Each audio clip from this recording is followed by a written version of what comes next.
Marcus Reynolds sits in his $3,000 designer suit, watching the airline staff frantically trying to reboot their systems across all terminals. Their panicked eyes occasionally dart to him, the man they'd humiliated hours earlier. His phone buzzes, another desperate call from the airline's president. Marcus smiles and declines it. Before I dive into how this powerful story unfolded, where are you watching from today? Hit that like button if you've ever witnessed discrimination, and subscribe to see more stories of justice served. Now let's rewind to see exactly how Marcus Reynolds went from being denied his rightful seat to bringing an entire airline to its knees. Marcus Reynolds tightened his Italian silk tie as he walked through Atlanta International Airport. At 42, the CEO of CyberShield Solutions had built his company into a cybersecurity powerhouse that protected everything from government databases to banking networks. Today's meeting in Boston could expand their portfolio even further, if he arrived looking every bit the successful executive he was. He'd paid for his own first-class ticket despite his company's allowance covering it. Marcus believed in experiencing his success, not just accumulating it. His charcoal Armani suit and handcrafted leather briefcase weren't just status symbols. They were armor in a world that often judged him instantly and harshly. The moment he approached the premium check-in counter, he sensed the shift. The attendant, a white woman in her 50s with a nameplate reading Tracy Williams, stiffened. Her welcoming smile faltered, replaced by a thin-lipped assessment. "Reservation name?" she asked, her tone noticeably cooler than it had been with the previous passenger. "Marcus Reynolds. I have a first-class ticket to Boston." He slid his ID and phone with the digital ticket across the counter. Tracy tapped at her keyboard with exaggerated focus. "I'm seeing some irregularities with your reservation, sir." Marcus raised an eyebrow. "Irregularities? I booked this flight months ago. I'm Platinum Elite status." He gestured to the status indicator on his digital boarding pass. "Yes, I can see that," she replied, not looking at his phone. "The system is flagging something. Please step aside while I assist other passengers." For 20 minutes, Marcus watched as Tracy processed other travelers, most of them white, with swift efficiency. He observed 3 passengers with lower status levels than his being upgraded to first class with Tracy's cheerful, "You're in luck today." When he finally stepped back to the counter, Tracy's expression hardened. "I'm afraid first class is overbooked today. We'll need to move you to economy." Marcus pulled out his phone. "That's not possible. I confirmed my seat yesterday. See? Seat 3A is assigned to me." "The computer system shows otherwise, sir." Her emphasis on "sir" carried an unmistakable edge. "Economy is the best we can do." From nearby, a middle-aged white businessman in golf attire remarked to his companion just loudly enough to be heard. "Those seats are expensive for a reason. Some people just don't understand how the system works." Marcus noticed Tracy's subtle nod toward a security officer, who began drifting in their direction. The message was clear: cause a scene and face consequences beyond a downgraded seat. 20 years of navigating corporate America had taught Marcus when to pick his battles. Making a scene wouldn't get him to Boston any faster or in better condition for his meeting. Instead, he would remember everything: names, times, details. His father had always told him, "Son, in this world your memory might be your most powerful weapon." "Fine," Marcus said, keeping his voice level. "Economy will have to do." Tracy's relief was palpable as she printed his new boarding pass for a middle seat in row 34, almost the back of the plane. "Boarding begins in 30 minutes, she said, already turning to the next customer with a renewed smile. As Marcus moved away, he caught her whispering to another agent while glancing in his direction. His jaw tightened, but he kept walking. What Tracy and Atlas Airways didn't know was that they hadn't just inconvenienced a passenger. They'd challenged a man whose company specialized in finding and exploiting vulnerabilities in systems, both technological and human. Marcus pulled out his phone and made a note of Tracy's full name, the time, and every detail of the interaction. CyberShield hadn't become an industry leader by accident. It was built on Marcus's ability to analyze weaknesses, create solutions, and above all, his strategic patience. While others saw his patience as submission, Marcus knew better. He was simply gathering data before executing a response. He caught his reflection in a window, impeccably dressed in his $3,000 suit with nowhere appropriate to sit. The irony wasn't lost on him, nor was the familiar sting of being judged by his skin rather than his success. As he headed toward his gate, Marcus recalled his father's voice. "They'll always see your skin before your suit, son. The question is, what will you do when they show you who they really are?" Today, Atlas Airways had shown him exactly who they were. And soon, Marcus would show them exactly who he was. The economy cabin of Flight AT-1428 to Boston felt like a calculated insult after the spacious first-class seat Marcus had paid for. Wedged into a middle seat between a heavy-set man who claimed both armrests and a college student whose headphones leaked thumping bass, Marcus attempted to maintain his dignity. His 6'2" frame, usually commanding in boardrooms, now folded uncomfortably as his knees pressed against the seat in front. The passenger ahead reclined immediately after takeoff, further reducing his space to the bare minimum. "Excuse me," Marcus called to a passing flight attendant with Heather on her name tag. "Could I get some water, please?" She glanced at him, briefly. "I'll be back with the beverage cart soon." She continued down the aisle, stopping to chat warmly with other passengers. 20 minutes passed. The beverage service began at the front of the cabin. Marcus watched as Heather attentively served other passengers, refilling drinks and offering extra snacks. When she finally reached his row, she placed a half-filled plastic cup of water on his tray without a word and moved on before he could request anything else. From the corner of his eye, Marcus spotted Congressman Walter Phillips in first class, the very man he'd hoped to impress during this trip. The congressman sat comfortably enjoying a pre-flight cocktail, oblivious to Marcus's predicament. Phillips chaired the Technology Oversight Committee, which would soon decide on contractors for a billion-dollar cybersecurity initiative. CyberShield was shortlisted, but securing Phillips' support would virtually guarantee their selection. That opportunity now seemed to be slipping away with each passing minute. After an hour without water in the stuffy cabin, Marcus pressed his call button. When no one responded after 5 minutes, he pressed it again. Suddenly, the cabin PA system crackled. "Sir, in seat 34B, repeatedly pressing your call button is disruptive to the flight crew. Please be patient." Faces turned to stare. The public reprimand burned like a physical slap. Marcus saw Congressman Phillips glance back curiously before returning to his comfortable conversation with a flight attendant who refilled his drink without being asked. "That's not right," whispered the college student beside him, looking genuinely concerned. "They're treating you differently." Marcus nodded slightly but said nothing. His focus had shifted. Using the plane's Wi-Fi, he opened his laptop and began working, though not on the presentation he'd planned to review. Instead, he started mapping Atlas Airways' network architecture. As a cybersecurity expert with government clearance, Marcus's company had previously conducted security assessments of several major airline systems. While they hadn't directly worked with Atlas, the industry used similar infrastructure.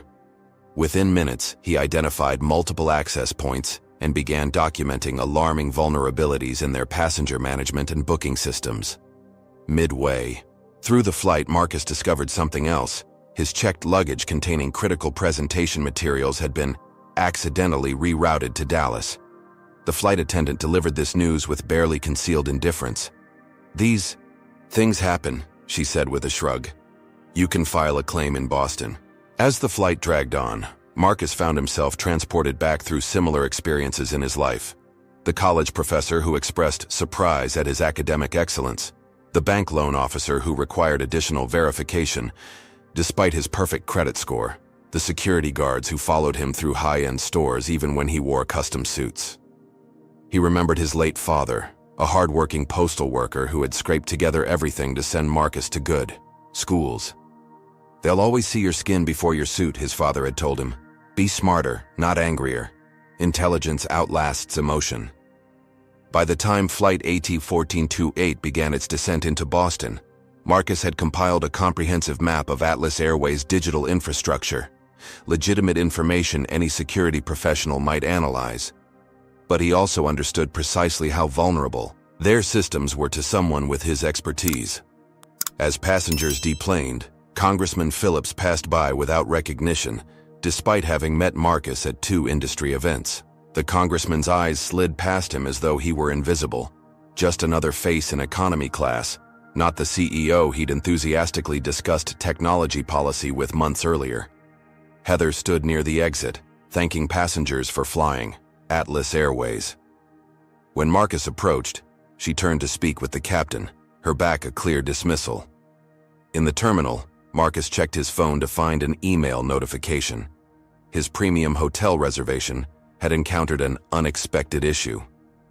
Just like his first-class seat, it seemed his luxury hotel room had mysteriously become unavailable. The pattern was unmistakable. One isolated incident might be coincidence. This systematic dismantling of his carefully planned trip suggested something more deliberate. Tracy Williams had made calls, ensuring the successful black man in the expensive suit would be put in his place. As he headed toward ground transportation in his rumpled suit, Marcus reflected on his father's wisdom with new understanding. Being smarter meant seeing the bigger picture, and sometimes intelligence required showing others the consequences of their actions in terms they couldn't ignore. Atlas Airways had seen only his skin and not his capabilities.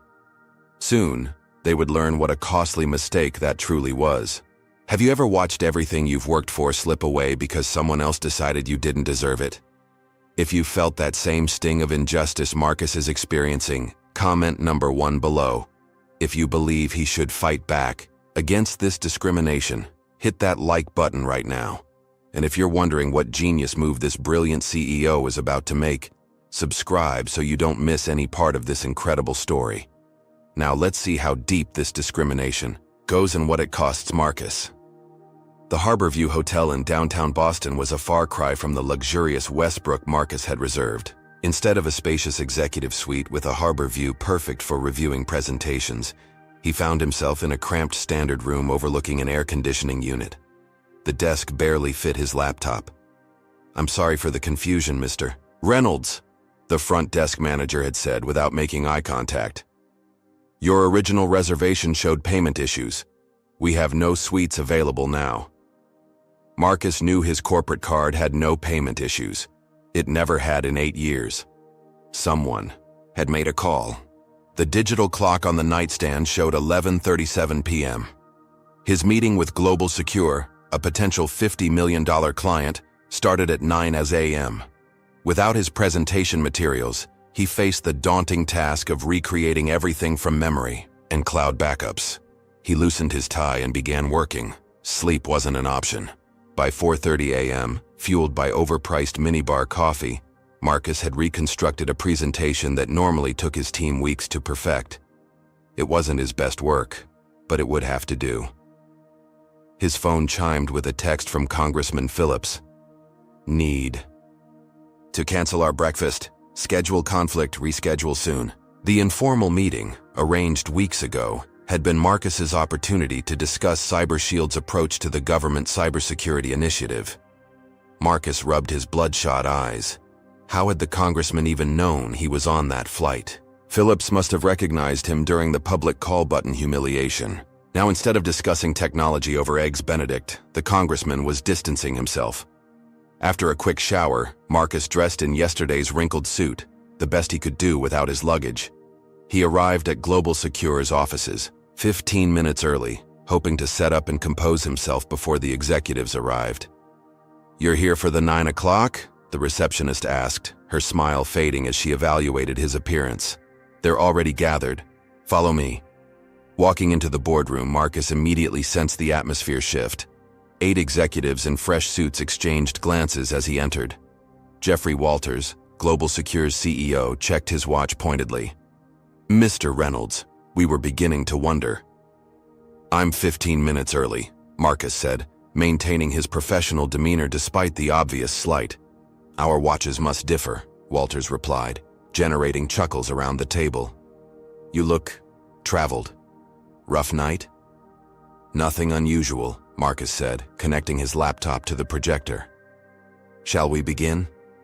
For the next hour, Marcus delivered his presentation flawlessly despite the circumstances. He outlined CyberShield's innovative approach to protecting Global Secure's financial infrastructure, demonstrating why his company had become an industry leader.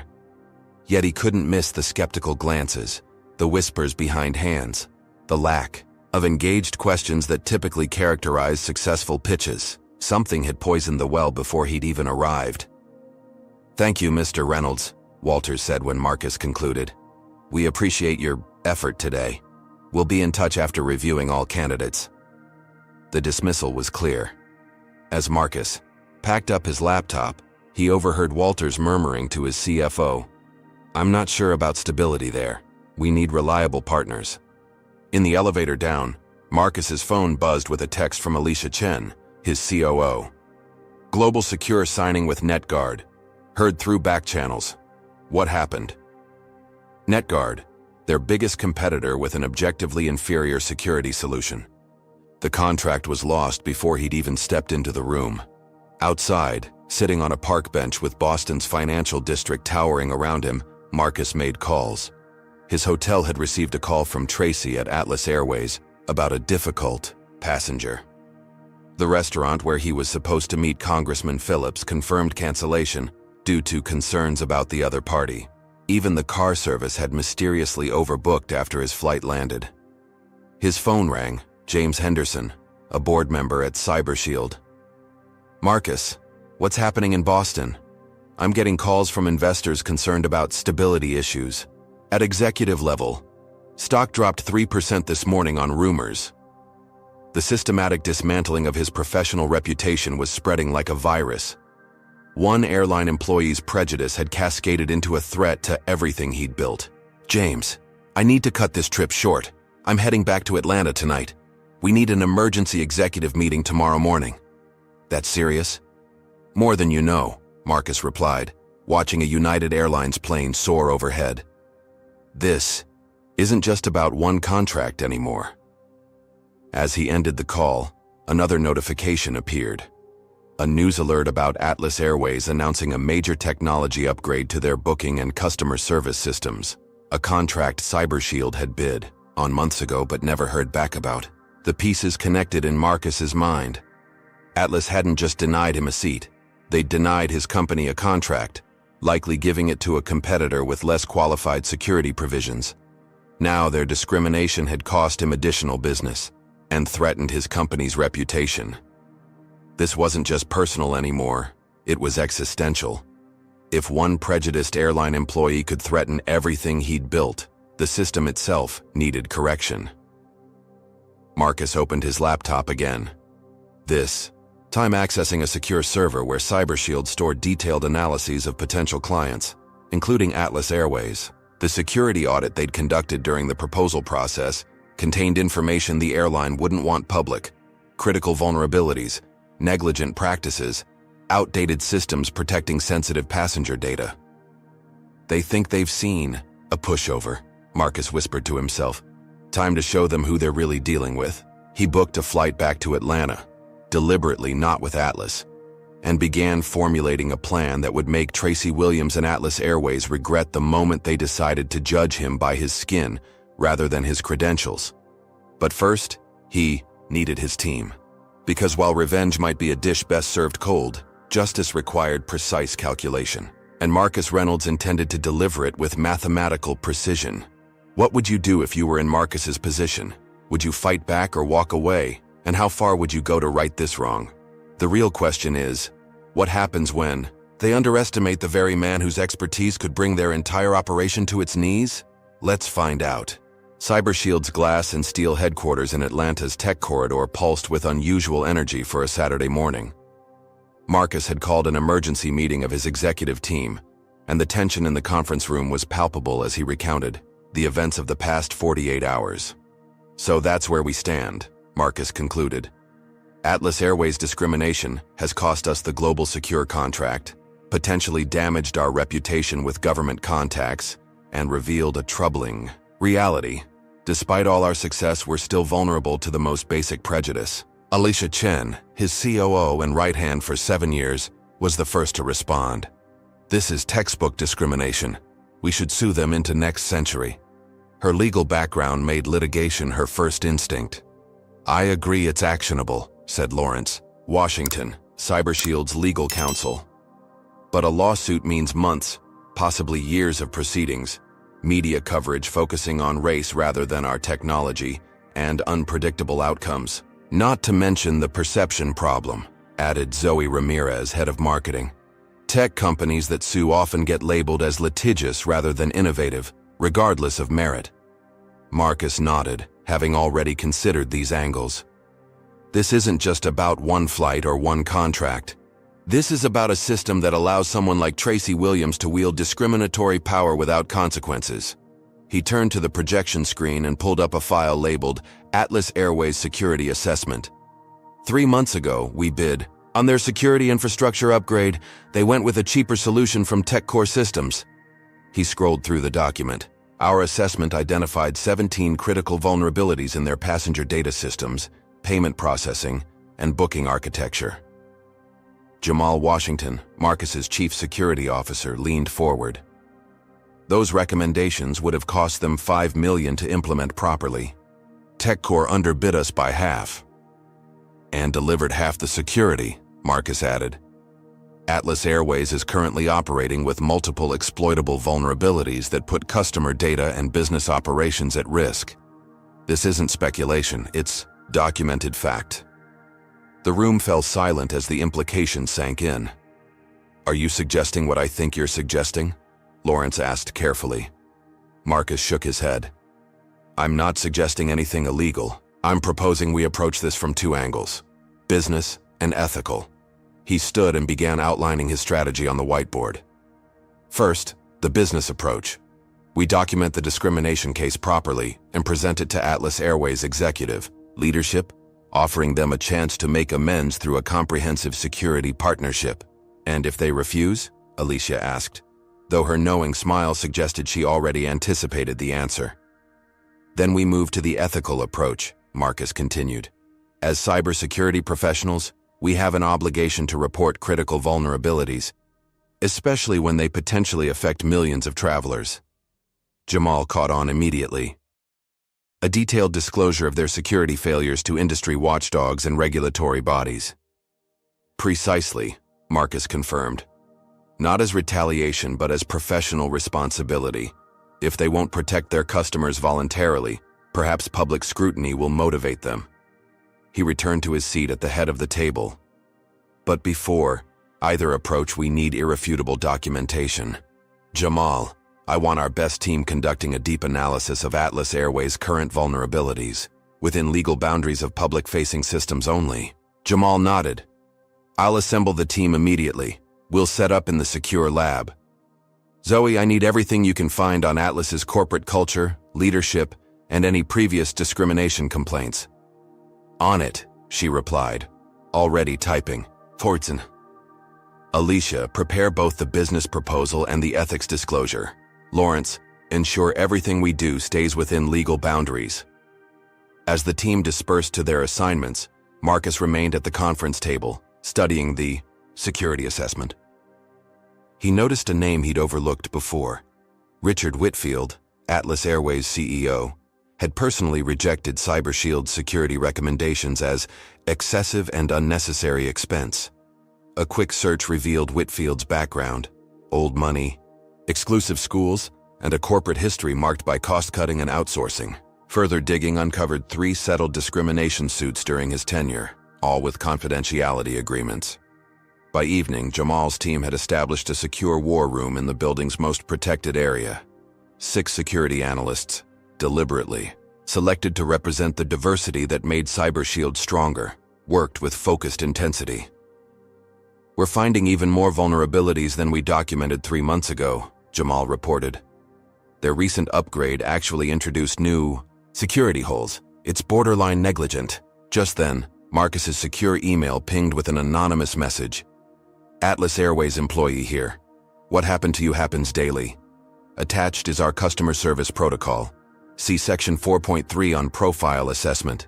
They train us to do this. The attached document contained explicit instructions for treating passengers differently, based on subtle coding language that thinly disguised racial profiling. We have everything we need, Marcus told his team after reviewing the evidence. Tomorrow we approach Atlas Airways as concerned security professionals. They'll have one chance to make this right. He looked around at the diverse, brilliant team he'd built, people chosen for their minds, not their appearances. And if they refuse, we'll show them exactly why discrimination isn't just morally wrong. It's bad business. As the team worked, into the night, Marcus received a text from Congressman Phillips. Heard about global secure decision, unfortunate. Atlas CEO Whitfield is golfing buddy. Said you seemed difficult. Committee decision on contracts coming next week. The message confirmed what Marcus already suspected. The old boy's network was closing ranks. His company's future, and the livelihoods of his 300 employees, was being threatened because one airline couldn't see past the color of his skin. Jamal, Marcus called across the war room, prepare operation system integrity as a contingency. If our meeting fails, we move to plan B. How far do we go? Jamal asked. Marcus considered the question carefully. Far enough to be heard, not so far as to cause real damage. This is about justice, not revenge. But as he said it, Marcus wondered if there was truly a difference anymore.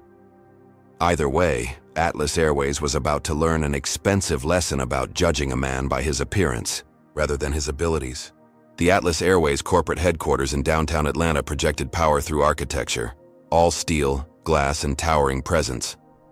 Marcus Reynolds arrived precisely at 10 in the morning for his scheduled meeting with the executive team, dressed in a bespoke Navy suit that made his college football linebacker build even more imposing.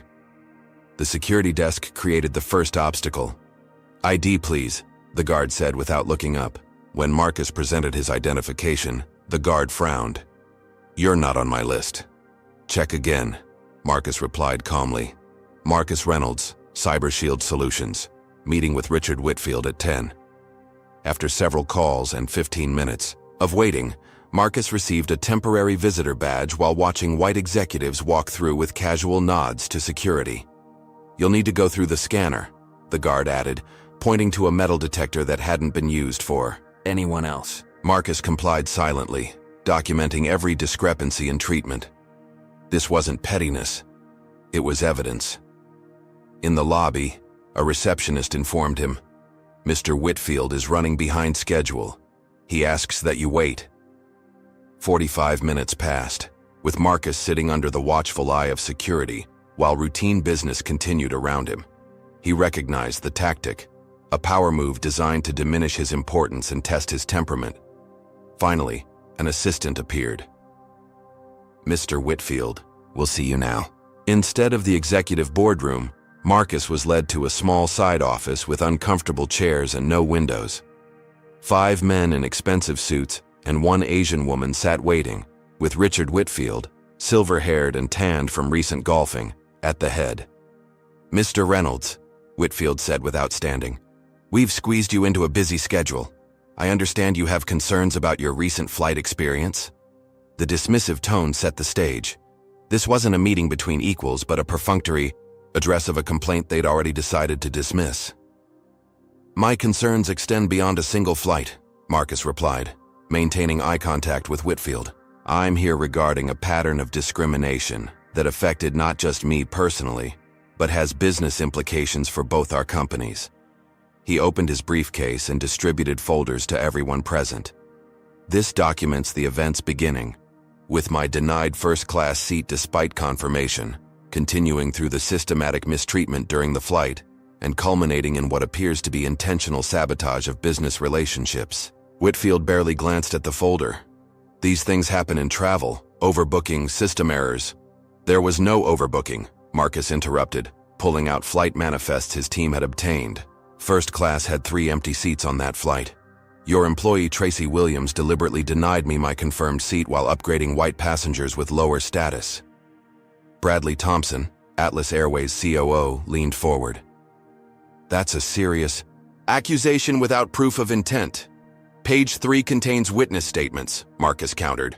Page 4 shows the pattern of calls made by Ms. Williams after the incident to my hotel, restaurants, and potentially business contacts. Marcus turned to a new document. More concerning is page 5, your company's customer service protocol with section 4.3 highlighted, instructing employees to make profile assessments that amount to racial profiling. The Asian woman, who hadn't been introduced and hadn't spoken, looked uncomfortable. Marcus noted she was the only person actually reading the documents. As a result of these actions, Marcus continued, my company lost a $50 million contract with Global Secure, and our government contract opportunities have been jeopardized through your connection with Congressman Phillips. Whitfield's face tightened at the mention of Phillips, confirmation of the connection. Beyond the discrimination issue is a security concern. Marcus opened his laptop and turned it toward the executives. This is the security assessment we provided during our bid for your systems upgrade 3 months ago. You rejected our recommendations as unnecessary expense and went with TechCore's inferior solution. He clicked through slides showing vulnerability points in Atlas's systems. Our current analysis shows your passenger data, payment systems, and operational infrastructure remain critically vulnerable. As cybersecurity professionals, we're ethically obligated to report these vulnerabilities if they're not addressed. Bradley Thompson's face reddened. That sounds like a threat. It's a professional obligation, Marcus corrected. Just as your obligation as executives is to ensure your company doesn't engage in discriminatory practices or operate with negligent security standards. He closed his laptop. CyberShield proposes a comprehensive solution, a formal apology, sensitivity training, implementation for customer-facing staff, and a security partnership to address your vulnerabilities properly. In return, we'll consider the matter resolved. Whitfield leaned back, his expression calculating. And if we consider the matter already resolved? You received inconvenient service. It happens. This wasn't inconvenience, Marcus said, his voice steady. This was discrimination that damaged my business. If unaddressed, we'll file formal complaints with the FAA, EEOC, and relevant congressional committees. Additionally, we'll submit our security findings to industry watchdogs as required by professional ethics. You're overreacting to a customer service issue, Whitfield said dismissively. We can offer a $5,000 travel voucher to compensate for any inconvenience. The insulting offer hung in the air. Marcus gathered his materials unhurriedly. I'll need your response to our actual proposal by tomorrow at noon, he said, standing. My team is prepared to move forward either way. As he reached the door, Whitfield spoke to his legal counsel just loudly enough to be heard. Get me everything. On him. Everyone has skeletons. Marcus turned. Unlike your security systems, Mr. Whitfield, mine are actually impenetrable. Good day. He walked out with his head high, knowing the threat had just confirmed everything. Atlas Airways leadership was cut from the same cloth as Tracy Williams. Discrimination wasn't a bug in their system, but a feature. Back at CyberShield headquarters, his executive team waited anxiously. How did it go? Alicia asked. Exactly as expected, Marcus replied. They see this as a PR issue to manage, not a problem to solve. Whitfield all but confirmed he's been calling his connection Congressman Phillips. What's our next move? Jamal asked. Marcus took a deep breath, weighing the consequences one final time. His company, his employees, his reputation, all were at stake. But so too was a principle larger than himself, that no one should face systematic prejudice without recourse. Jamal, initiate Operation System Integrity, he said finally. It's time to demonstrate why cybersecurity should never be an unnecessary expense, and why discrimination is always a costly mistake. What would you do if someone tried to destroy everything you've built with a single act of prejudice? Would you walk away or fight back with every tool at your disposal? Comment number 1, if you believe Marcus is justified in his response. Or, number 2, if you think he should find another way. Like this video if you've ever had to stand up against discrimination, and subscribe to see whether justice will prevail in this incredible true story. Now, let's watch as Marcus assembles his strategic response. Deep within CyberShield's headquarters, behind 3 layers of biometric security, Marcus's elite team transformed a conference room into a command center. Monitors displayed complex network maps, code repositories, and real-time system analyses. This wasn't just any team. This was Fire Team Alpha, CyberShield's most skilled security specialists. Everyone clear on parameters? Marcus asked, surveying the focused professionals around him. Jamal Washington, his chief security officer, nodded. Crystal clear. This is Operation System Integrity, a controlled demonstration of vulnerabilities, with zero permanent damage. The team represented the diversity that made CyberShield stronger. Jamal's network architecture expertise, Zoe Ramirez's social engineering brilliance, Miguel Cortez's systems design mastery, and Layla Patel's ethical hacking championships. Each had faced discrimination in their careers. Each understood the stakes went beyond one CEO's humiliation. Atlas Airways rejected our security recommendations to save money, Marcus continued. Now they'll learn why that decision, like their discrimination, was costly. But remember our boundaries. Passenger safety systems are absolutely off limits and we leave no permanent damage. He displayed the network architecture map his team had legally assembled through public-facing systems analysis. Atlas is running critically outdated security protocols on their booking and customer management systems. Their payment processing has vulnerabilities that could expose customer data. Their backup systems aren't properly configured. It's practically negligent, Layla commented, analyzing the code structures. They implemented half our recommendations incorrectly and ignored the rest. We're going to focus exclusively on their revenue systems, Marcus clarified. Nothing that affects flight operations or safety. Our goal is to demonstrate vulnerabilities through a controlled service disruption, not cause chaos. Jamal pulled up a more detailed schematic. We've identified 3 primary vulnerability points: their main booking engine, payment processing gateway, and customer authentication system. A coordinated approach will create system bottlenecks without damaging infrastructure. For hours, the team mapped every aspect of the operation. They created specialized tools to exploit the vulnerabilities without leaving permanent backdoors. Miguel developed code that would create processing backlogs in the booking system. Nothing destructive, just efficiency-killing bottlenecks that would demonstrate the vulnerabilities without causing data damage. Around midnight, Jamal made a surprising discovery. Boss, they've had multiple data breaches they never disclosed. He turned a monitor toward Marcus. Customer payment information was exposed 3 times in the past year. They paid ransom quietly, instead of fixing the underlying issues. That violates federal disclosure requirements, Marcus noted, his determination strengthening. Add it to the documentation package. As the team worked through the night, Marcus received an anonymous email from an Atlas Airways whistleblower.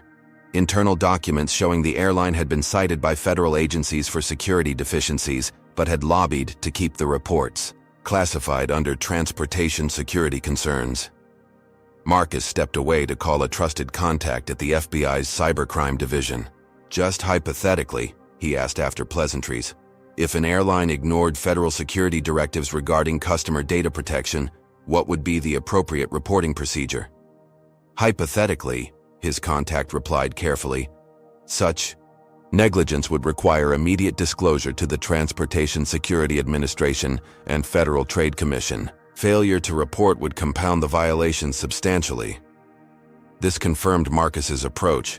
Before executing Operation System Integrity, they would prepare comprehensive documentation of all vulnerabilities and previous breaches, creating an unimpeachable paper trail showing they were acting as concerned security professionals, not vindictive hackers. By dawn, the plan was complete. A precisely coordinated demonstration of Atlas Airways' vulnerabilities that would affect only their revenue generation systems, accompanied by detailed disclosure of existing security failures. The operation would begin during low traffic hours to minimize traveler disruption while maximizing the airline's awareness of its vulnerabilities. Before leaving the command center to rest briefly, Marcus visited his mentor, retired Judge Eleanor Williams, at her home in the historic district. "You're planning something consequential," she observed, serving tea on her veranda. At 76, little escaped her notice. Marcus explained the situation without technical details. Eleanor had been one of the first black federal judges in the region and understood discrimination's subtle and overt forms better than most. "When I was appointed," Eleanor said, sipping her tea, "they tried everything to make me quit. Changed my office to a converted closet. Lost my case files. Even had my name misspelled on the door for 6 months as Ellen despite corrections." She fixed Marcus with a penetrating gaze. The question isn't whether you should respond, but how you respond. Justice without wisdom becomes mere vengeance. I'm not seeking revenge, Marcus insisted. I'm seeking correction of a systemic problem. Then ensure your correction teaches rather than punishes, she advised. The best lesson changes behavior permanently by creating understanding, not just fear of consequences. As Marcus left, his phone rang, Congressman Phillips himself. Reynolds, the congressman began without preamble, I've heard concerning things about your government contract application. Certain parties have expressed concerns about your company's stability. The message was clear. Back off from Atlas or lose everything. Thank you for your transparency, Congressman, Marcus replied evenly. I look forward to addressing any legitimate concerns through proper channels. That night, as his team finalized preparations, Marcus questioned his decision one last time. Was he risking 300 jobs to address one man's wounded pride? But looking at the documentation of Atlas's discriminatory practices affecting countless travelers, he knew this went beyond personal vindication. This wasn't about a denied seat. It was about challenging a system that allowed privilege to override merit, prejudice to override fairness. It was about changing behavior through the only language some corporations understood, the bottom line. For you, Dad, he whispered, touching the photo of his father he kept in his wallet. The man who'd taught him that dignity wasn't granted by others but maintained by oneself, even in the face of injustice. At midnight, Marcus gave the final authorization for Operation System Integrity, scheduled to begin at 4:00 a.m., the lowest traffic period for Atlas Airways booking systems. The question remained, would this be remembered as a justified stand against discrimination, or would it simply reinforce stereotypes about angry black men? The answer would depend not just on what they did, but how they did it. At precisely 4 a.m. Eastern Time, when online bookings were at their minimum and night shift IT staff were at their least alert, Operation System Integrity commenced. In CyberShield's command center, Marcus and his team executed their carefully orchestrated plan. Initiating Phase 1, Jamal announced, his fingers flying across the keyboard. Miguel deployed the first code package, a specialized program that identified and exploited the security holes in Atlas Airways' booking system architecture. Unlike malicious attacks, this code created no backdoors and stole no data. Instead, it simply exposed the system's critical vulnerabilities by creating processing bottlenecks. Vulnerabilities confirmed in primary booking engine, Layla reported, monitoring the system's response. They're running critically outdated security protocols, just as we predicted. On the main screen, they watched as Atlas Airways booking system began showing the first symptoms, error messages appearing for new reservation attempts, processing times extending from seconds to minutes. Phase 2, Marcus directed at 4:15 a.m. Zoe implemented the second stage, a program that revealed how Atlas's backup systems had been misconfigured during their budget implementation of security recommendations. Their failover systems are attempting to activate, she noted, but they're failing exactly as we documented in our security assessment. By 4:30 a.m., the airline's entire online booking platform had slowed to a crawl. No data was being damaged or stolen, but new reservations couldn't be processed, and existing reservations were inaccessible. Simultaneously, Jamal executed the third phase, the anonymous release of Atlas's security audit to industry watchdog sites and technology journalists. The documentation clearly showed that Atlas had been warned about these vulnerabilities months earlier, but had chosen to ignore them to save money. ET response detected, Miguel reported. They're trying standard troubleshooting protocols. They think it's routine server issues. Marcus nodded. This was expected. Atlas's technology team would initially misdiagnose the problem because they lacked understanding of their own security vulnerabilities. Exactly the point the operation aimed to demonstrate. As dawn approached, the situation escalated according to plan. Call centers began reporting inability to process bookings. Airport. Terminal agents found their systems responding with increasing sluggishness. The slowdown cascaded through interconnected systems, affecting only revenue generation. not safety or operations for existing flights. They're attempting to reboot primary servers, Layla noted at 6 a.m. It won't help because they don't understand the underlying vulnerabilities. On a secondary monitor, they watched Atlas's stock price as markets opened. Within 15 minutes of trading, investors reacted to news of the booking system failure, driving the price down 3% initially. Tracy Williams has arrived at her terminal in Atlanta, Zoe reported, monitoring security cameras through legal public feeds. She's being instructed to process bookings manually. She looks stressed. Marcus felt no satisfaction at this, only resolution. This wasn't about Tracy personally anymore, but about the system that empowered her discrimination without accountability. By 8 a.m., the operation had achieved its objectives. Atlas Airways' booking system had been effectively non-functional for 4 hours. No customer data had been compromised, no flights delayed, no safety systems affected, but millions in immediate revenue had been lost, and their stock was now down 7% and falling. Phase 4, Marcus directed. This was the most critical phase, the anonymous delivery of a comprehensive security report to Atlas Airways board members, bypassing the executives who had dismissed their concerns.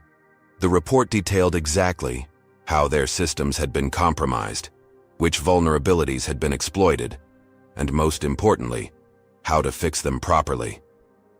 Delivered to all 12 board members, Jamal confirmed.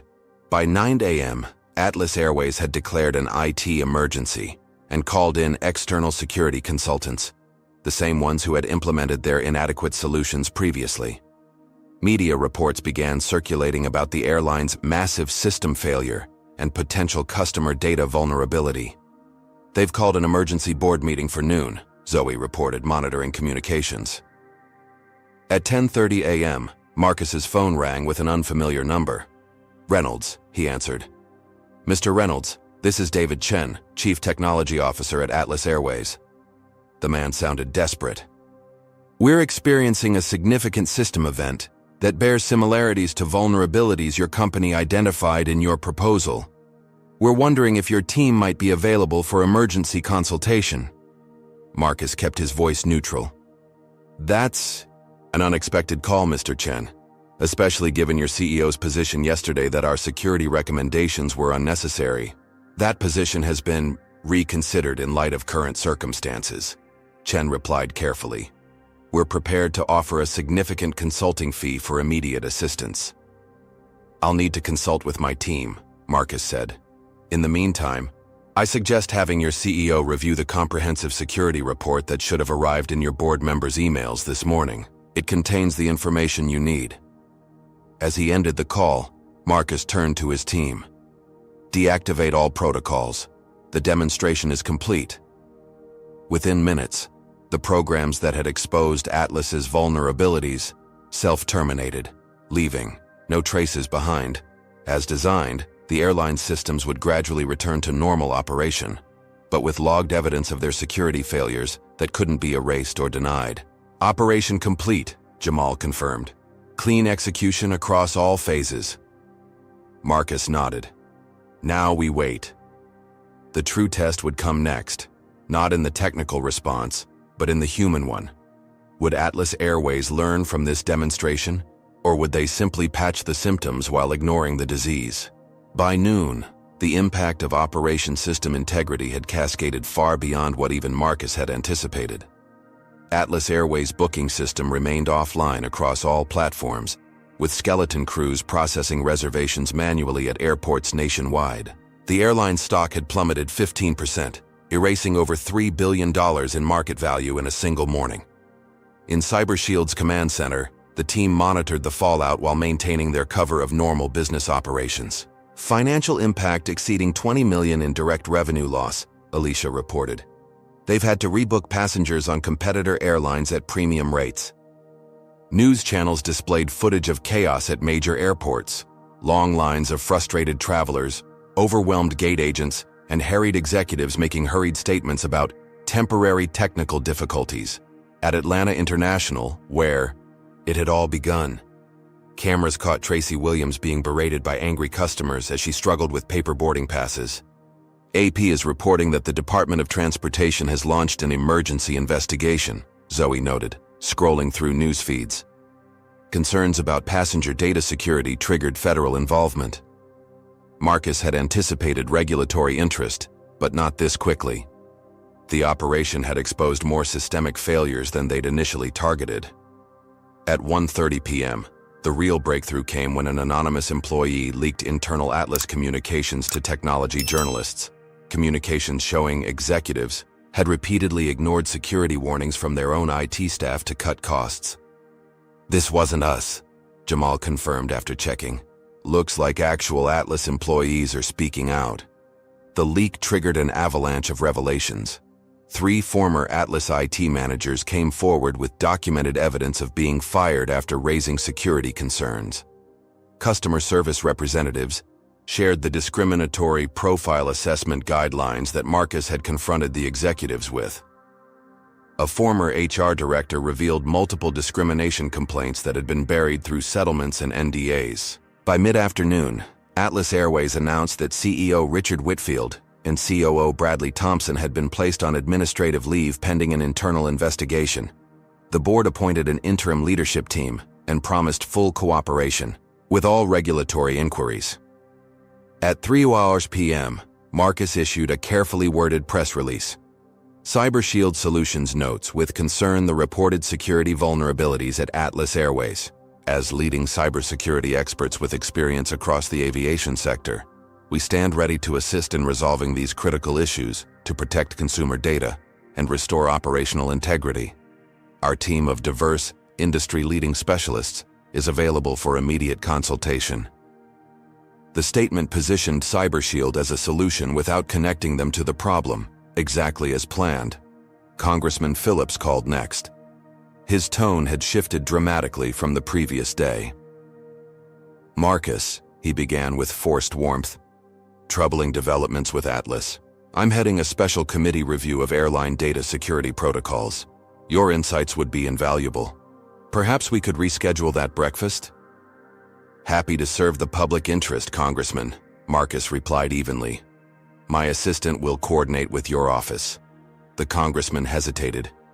"About our previous conversation, I may have received some incomplete information regarding your company. I want to assure you that the committee's contracting decisions are based solely on technical merit." Translation: he was distancing himself from Whitfield and trying to cover his political exposure. "I appreciate your commitment to objectivity," Marcus said, allowing the congressman his dignity while they both recognized the changed power dynamic. As evening approached, Atlas Airways' situation deteriorated further. Their attempt to bring systems back online had failed due to fundamental misunderstanding of the vulnerabilities. Customer service lines were overwhelmed. Competing airlines reported record-breaking single-day bookings. At 7:15 p.m., Marcus's private line rang. Elizabeth Porter, chairwoman of Atlas Airways board. "Mr. Reynolds," she began without preamble, "we find ourselves in an unprecedented situation. Your security assessment from 3 months ago predicted exactly what we're experiencing now. The board is meeting in emergency session and would appreciate your expertise. Discreetly." "My team and I are available," Marcus replied. "However, given recent interactions with your executive team, I'd need certain assurances.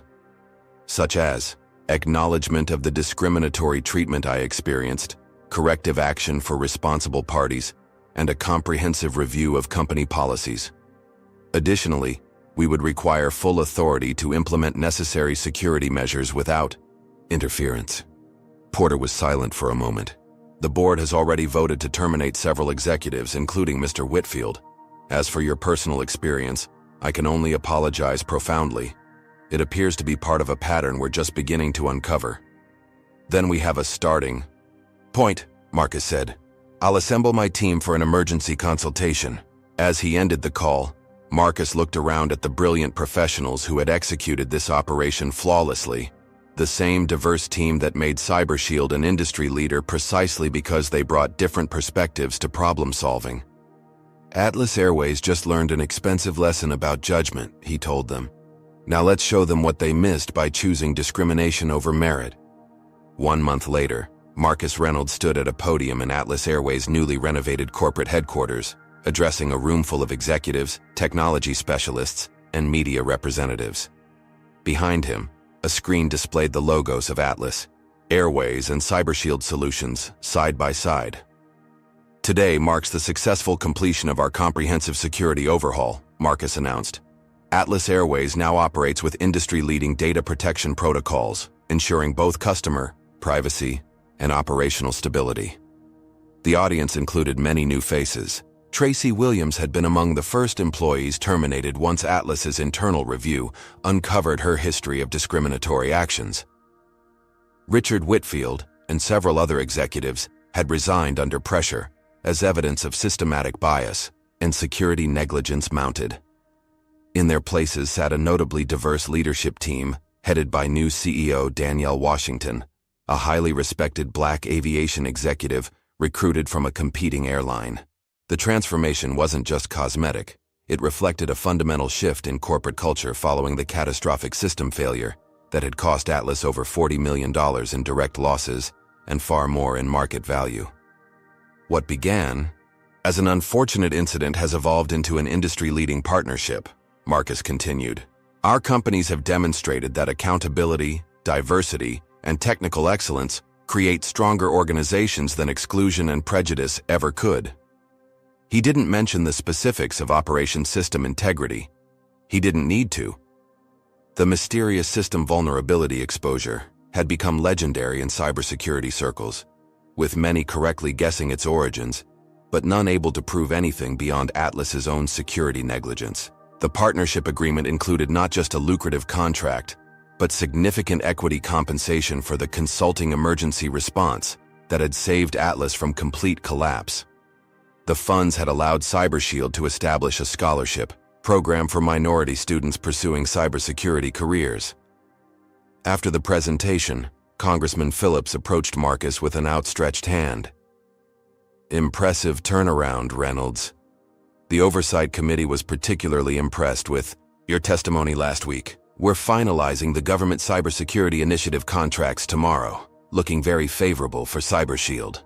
Glad to hear it, Congressman, Marcus replied. Merit-based decisions benefit everyone. Phillips had the grace to look slightly uncomfortable before moving on. As the reception continued, Marcus stepped away to a quiet corner and opened his wallet.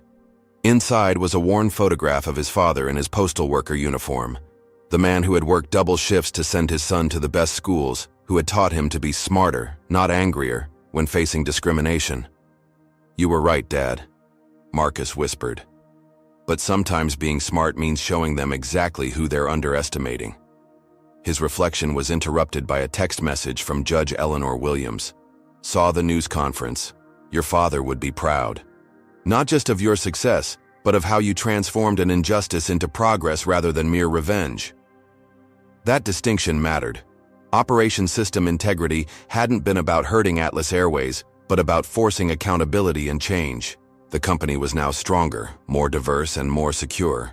Proof that confronting discrimination created improvement, not just punishment. As Marcus returned to the reception, a flight attendant handed him his new Platinum Elite card, accompanied by a handwritten note from CEO Washington. Your seat will always be ready. Later that evening, as he boarded a flight home, the first-class flight attendant greeted him with genuine respect. Welcome aboard, Mr. Reynolds. The simple professional courtesy, the basic dignity that should have been afforded all along, felt like victory. Not because he needed validation, but because it represented progress for everyone who would come after him. His phone rang just as he was settling into his seat. The caller ID showed another CEO, one who had recently faced similar discrimination. Marcus Reynolds, he answered. Mr. Reynolds, we haven't met, but I could use your advice, the voice began. I experienced something yesterday that I believe you'll understand. Marcus smiled. This was the true resolution, not just addressing his own experience, but creating a pathway for others. By standing up strategically rather than simply accepting injustice, he had transformed a humiliating experience into a force for change. I'm listening, he said, and I think I can help. This story isn't just about one man's revenge, It's about the systemic change that becomes possible when discrimination faces strategic, intelligent resistance. The most powerful response to prejudice isn't anger, but effectiveness. Marcus didn't just reclaim his dignity. He created a world where others might never face what he experienced. Have you ever witnessed or experienced discrimination that made you want to stand up and make a difference? What would you have done in Marcus's position? Share your thoughts in the comments below. If this story inspired you to think differently about fighting injustice, hit that like button and subscribe to see more powerful stories about overcoming adversity. Remember to share this video with someone who needs to hear that intelligence and strategy can be more powerful weapons against discrimination than anger could ever be. Thank you for watching, and remember, your greatest power lies not in how others see you, but in how you choose to respond when they see you wrong. This story teaches us that true justice often requires strategic intelligence rather than emotional reactions. Marcus didn't just seek personal vindication, he created systemic change. When facing discrimination, the most powerful response isn't necessarily immediate confrontation, but thoughtful action that addresses root causes. By using his expertise rather than losing his composure, Marcus transformed an injustice into an opportunity for broader impact. The lesson is clear. Sometimes the most effective way to fight racism isn't to match its ugliness, but to demonstrate your excellence so undeniably that the system itself is forced to change. Rather than being defined by how others see you. True power comes from strategically reshaping how systems operate for everyone who follows.